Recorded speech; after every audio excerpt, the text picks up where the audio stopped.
Hey guys, and welcome back to the channel How to Guide. In this tutorial, we're gonna look at how to enable dark mode in Google Authenticator. Now let's begin. I'm simply gonna open up the Authenticator app in my mobile device.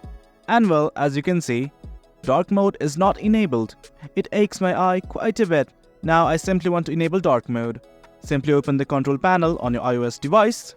From the top right, I'm gonna drag down my screen and something like this will open up. Right, here's the dark mode. I'm simply gonna click on it and there you go. Dark mode is enabled in your iOS device. In case you're in an Android, simply click on those three lines at the top left and something like this will open up. And right here, you will see something like dark mode. Click on it and follow the prompts. That's how you enable dark mode in your Android device. Well guys, that's it. That's how you enable dark mode in Google Authenticator. Thanks for tuning in. We appreciate your time. If you enjoyed this video, make sure to subscribe, hit the bell icon for notifications and stay tuned for more exciting content coming your way. Your support fuels us. Until next time.